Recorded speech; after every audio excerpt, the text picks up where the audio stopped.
Hello and welcome to the Handicapable Black Woman Throne Room. My view of humanity is a whole new tea. Hi and hello to all of my lovelies, my beauties, my royalties.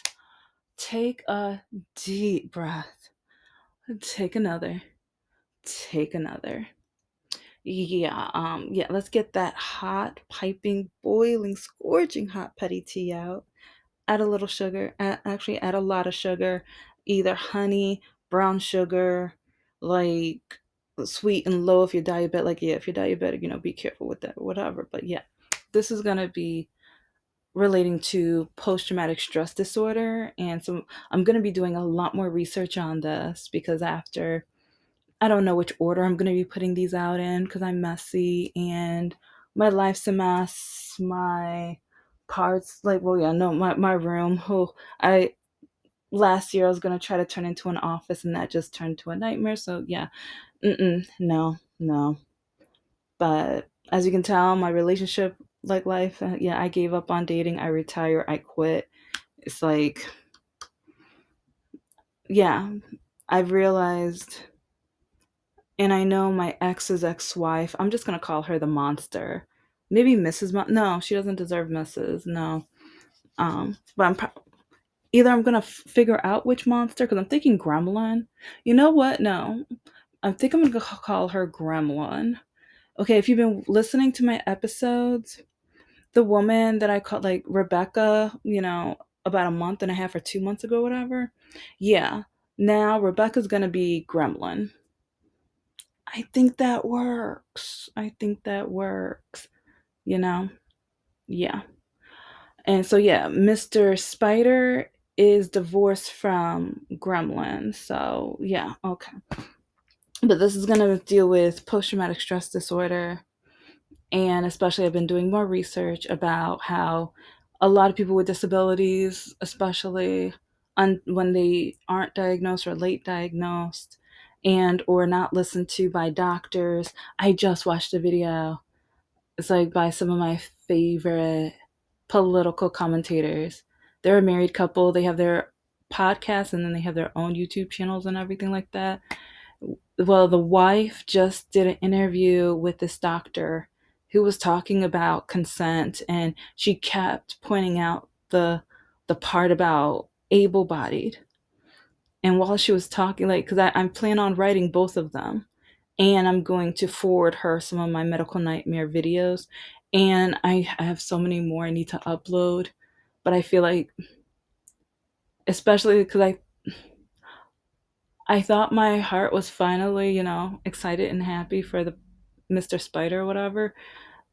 And so, like, I don't know, it's just I my heart is was so broken for so long because no one was listening, or that's one reason why I have the trauma. But no one was hearing me, listening to me, and the evening where one of the doctors who quit like he quit like the system or Henry Ford or whatever. I don't even care. Yeah, he quit Henry Ford like I think about a year after he diagnosed me. Yeah, he was, oh my gosh. But I will never forget when he called me and told me, yeah, remember when I told you go home, just walk it off, get over it? Yeah. Next thing I know, he's calling me, telling me that I was born with a disability. My heart has been broken, so broken ever since because all of the years, everyone called me a liar. Everyone blamed me. And then also while doing my research and even like, I know some people don't like AI, and I understand that. Like, I try like if I'm gonna have a resource, or if there is gonna be a resource, and I'm gonna at least learn how to use it and learn how to use it in a way that can help me not do my work but help me proceed faster or more accurately or more creatively. And because like writing about different superpowers, and sometimes I want which elements or which materials, whatever, some people are going to not like that. But then also, I want, like, if I'm going to have a villain, I'm going to type out their personality or their backstory. And I want to know, okay, how would this, like, what would be some of the patterns or what would be some of their pet peeves and things like that. Like, I know, like, people are just like, use your imagination. Yes, but I want things to, like, especially, I have an anthropology minor. Part of it is cultural anthropology. And so, like, one reason why, like, it's taken me so long, like, people don't know how many, and yes, I keep saying, like, okay. But okay, let's just start. And I don't know, it's like this episode is going to be really, really hard. I'm going to try to just do it in one episode, but I'm going to talk about him and Gremlin a lot, because even though it was only 6 months, it's, I don't know. It's just really, yeah, okay, anyways. Because the more I pause, one thing that I cannot stand is that this man, like, less than a month before he broke up with me, he he said and did so many things. The week before, he offered to rub my feet. I'm like, if you're about to break up with me, why on earth would you offer to rub my feet? And then he offered to watch one of the K dramas when I realized he doesn't like K dramas. So I'm just like, and that's when I was like, no, let's watch something you want to watch. And because I don't know if this is because of his mom or Gremlin, but there were so many times where he's always just wanted to do what I do or what I like or whatever. And I'm just like, honey, okay, it's our time to, what do you want to do? What do you like? And the thing is, I wanted to plan something different, but I realized, because normally when he comes over, or at the beginning, it was goal night. We would work on different goals and stuff, but I noticed he didn't really want to do that. So it's like I was trying to figure out other things to do, but I'm like, he seemed stressed. So I'm like, you know what? He could just lie down. And because there was two of the nights where he was so tired that he just, after dinner, he just, he fell asleep while I worked on my novel and my channel. And that was fine. But then he kept apologizing. See, there are so many things where I'm like,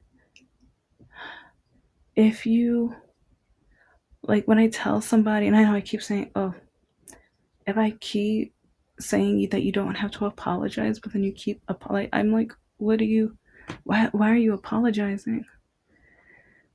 You have kids, you have work, you have so many obligations that I can't imagine. I think you're precious and amazing, and I I've said before, I hate to admit it, but he is the best man I have ever met in my entire life. And one reason why I'm done with dating, if I'm gonna have my heart broken by somebody, at least it was somebody that I cherish. At least it's by someone who is hard to forget. And I am trying my best to not love anymore. In my head, I keep saying things, but, and it really hurt. Like, right before I started this episode, I this is the Saturday before Father's Day, so yeah, I don't know when this is coming up, but for weeks, like, okay, so many weeks, this was before he broke up with me. I was starting to plan the menu for Father's Day. And since he's a dad, but it's not his weekend, like, he said he was going to get the kids. I'm not sure if he was or wasn't, whatever. But I wanted the meal to be special for him too. And there's some things that either we eat together or he fixed or I fixed that helped me create a whole menu. And but after he broke up with me, I was in tears. I was so heartbroken because I keep thinking, what did I do wrong? And everyone keeps saying, you didn't do it. Like, why? Like, he says I did nothing wrong. He says I did nothing wrong, but I'm like, why in the world would you break up with me? Why in the world? Like, okay, you say it's you. If you're a real man, tell me. I'm a big girl. Like, because it's not that he broke up with me. This is gonna be a two-parter. Sorry, but it's like he can't even tell me why. In the back of my mind, I'm thinking he's the best person. Like, I have never met a man like him, and someone that is so compatible. He speaks his mind. Has an open heart. He's very smart. Well, he was an idiot when he broke. Like, cause yeah, like, and that's like that bugs me too. Cause he always says how dumb other people are, but then like sometimes he'll do something. I'm just like, honey, no, no, no. But then he doesn't understand because Gremlin didn't allow him. But at the same time, like, or his mom, I'm still, but I'm never gonna learn because I'm not gonna. Yeah, that chapter's done, and that hurts. It really, really hurts. But it really, really like. Well, I started on it, but with the menu, I was like, what am I gonna do? I spent all this time because I wanted to make sure he felt included. I wanted to make sure he felt special on Father's Day. And yeah, I don't have his kid, but I wanted him to, and my dad even he asked about him. My dad just asked, he was like, "Oh, well, if he's not doing anything, you think he's going to come over? You think maybe he'll want to eat with us?" Cuz my dad, like my family still doesn't know. And different reasons why, but my dad even said, "I trust that like because okay, here's some good gossip." But he doesn't realize I was about to give him a key. Well, first I was gonna discuss it with him that night. Out because okay, I was gonna give him the option about the key because my father, like 2 weeks, yeah, 2 weeks before the breakup, he told me if I'm ever out of town, I know I can trust that man. If anything ever happens to you, I want him. It's like I don't want people having to cram down a door or whatever. Like I trust him. If you need to call somebody, it's like, and he's able to just come into this house. And for my father to, yeah, you do not know how old school my father is. So for my father to, mm, so and so yeah, like he doesn't know how heartbroken I was because I was gonna let him know this and give him the choice because I know that might be like he has a lot going on in his life, but I thought that would be something where he knew like even though they don't really talk too much, my dad saw so much in him. I mean, there would be times where he was just like, "That's a good man. That's a smart man," and he was like, "I like him around," or "I like him around you." I've never heard my dad ever say that. My dad was starting to like the nurse or Ben, but he never said that. Never said that. And my dad said that more than once that he likes me around Mr. Spider. And so I don't know, it just kind of hurts. And I know that his ex-wife is enjoying this. Gremlin is enjoying this so much. But I don't lie. And see, that's part of my other trauma. Everyone used to call me a liar. And so I'm to a point where I'm going to speak my truth and I'm going to tell the truth. And part of me, I'm just like, yeah, she's going to be enjoying my sorrow. She's going to be enjoying my heartbreak and pain. But karma, one day he is going to find a woman that is worth his time, that is worth his heart and joy and happiness. I am so sad that I'm not her. But the day that happens, oh, she's gonna be livid. Oh, it's like, and trust me, oh, I don't want to see her. No, I don't want any. No, no. My chapter is done with him. I want him to be happy, and that's like the and see this is the other part that hurts because I am so hurt and broken right now, and I don't want to see him again because I'm just like, how do you? Because part of me, I feel like he met someone better, so he replaced me. But then I'm like, throughout the month before, offered a key to his apartment and offered to be official on Facebook and offered to go on a train ride together. And yeah, there were quite a few other things and moments where to that my mind's blown. I'm like, what did I do wrong? And or what needs to be fixed in the relationship because every time he said he needed to cancel a date, was I sad? Of course. But at the same time, I'm like, you're a father, you're working, you're trying to get your life together.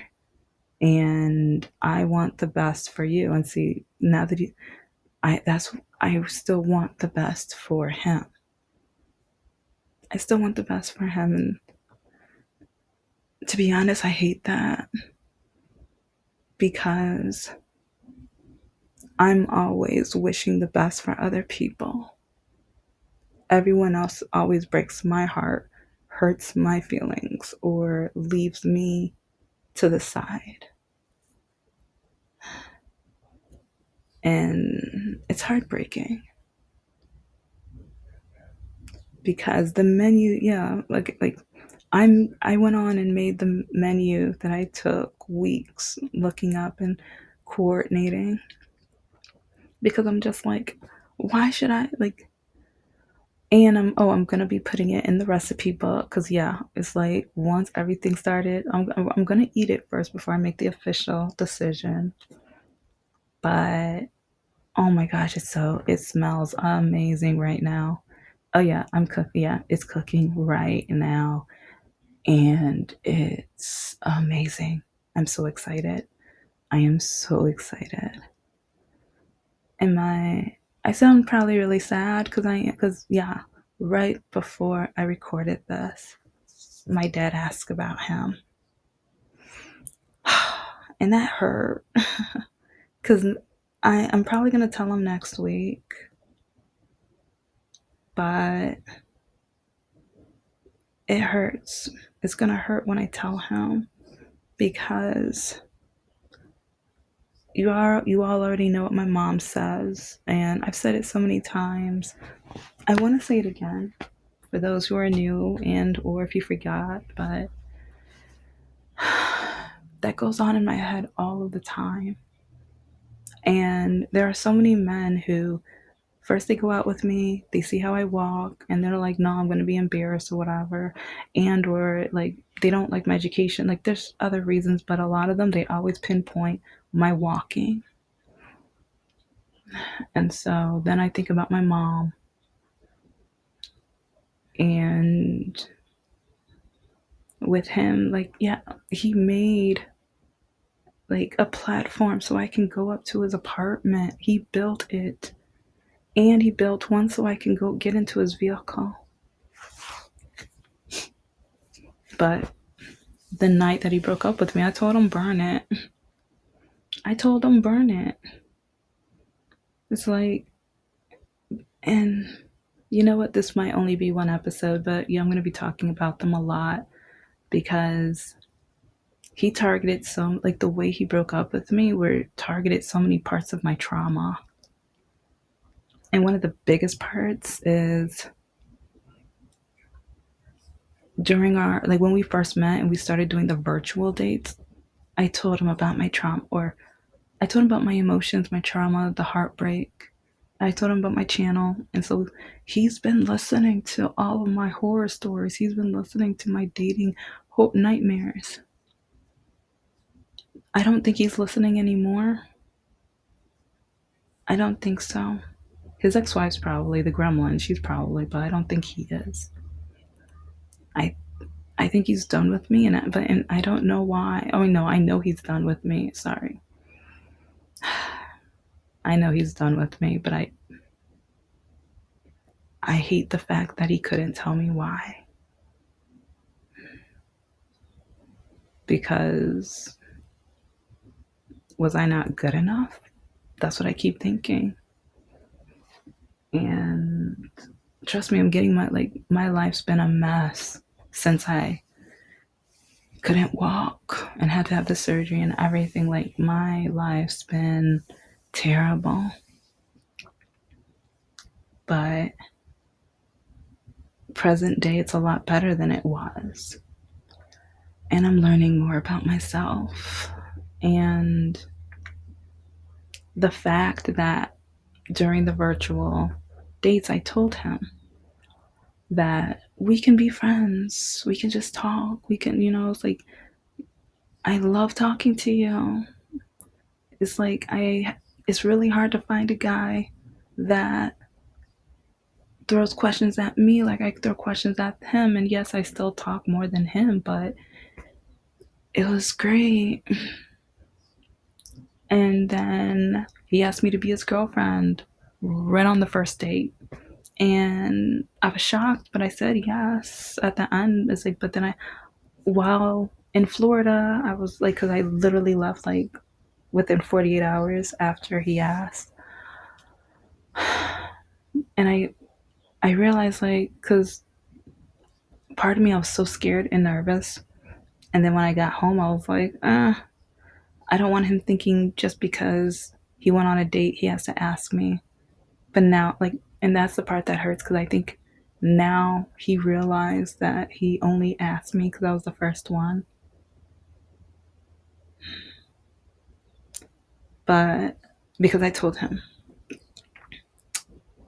stay on the dating apps. We can be friends. We can be friends until you find the woman that just draws you in and makes you smile and make you so happy. And I remember when I ordered tacos one night. It was like because I felt there was 2 weeks I got tacos, but one was like Taco Bell, American, like But then there was a taco place that it was really good tacos too. But I remember while we were eating, he looked at me like I was like the most beautiful statue or building ever. And he got on his knees and just looked at me and said, "You are the most beautiful." Like, yeah, he just kept complimenting me and just said how beautiful I am. And, but, anyways, back to January because that was actually, yeah, that was the February before Valentine's Day. No, yeah, the February before Valentine's Day. Yeah. No, no, no, no, no, no, no. Actually, mm, anyways, okay. Just know this was like near the beginning of the relationship, but January, he asked me, went to Florida, but while I was on the trip, I told him, keep looking for the connection. But then he told me, no, I closed out all the dating apps. I want you. I want to date you. And I'm like, okay, but we can be really good friends. I promise. I'm an amazing friend. I'll have your back.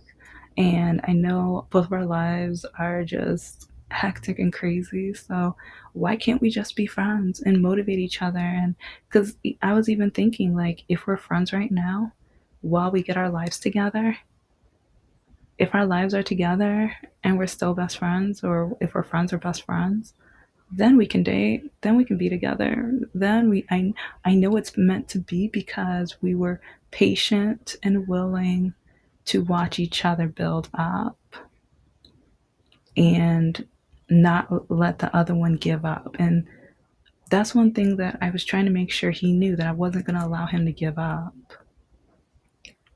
that I was always going to have his back. There were times where he would be like, oh, I need to do this and I want to do this, but like, so then researching and texting him and trying to help, like, even things about protein and stuff and different activity. Like, I had a list of activities for July for his kid, like for the summertime, that are free for him and his kids to do. I deleted it, but actually, I still have some of the links, so I might share it with you guys. Probably on the Nerd channel. I don't know. But anyway, I just don't like how I gave him the opportunity to be my friend, and not only friend, but maybe up to best friend over time, because I felt like the connection was genuine, real, and amazing. And how, like, it just felt like we were on, like, Venus and William, like, yeah, Venus and Serena Williams. Like, when it comes to tennis, I thought, like, just the way that we would be like, oh, this is my problem. Oh, here you go. And it was, I've never, like, with most men, especially when it comes to my businesses or my ideas or my books, they always put me down or told me to give up or told me, you're a lady, be feminine. I could talk about politics with him for hours and he's not going to tell me. See, now you sound like I've had men tell me I sound like a lesbian because they say that real women don't talk politics. But then all of a sudden he breaks up with me. And so I'm giving him the playground, like, okay, once you get home, block me on everything. Block me on everything. And he cuts me off and tells me no. And he tells me we're going to be friends in a couple weeks. How come when I said that we're going to be friends, you said no?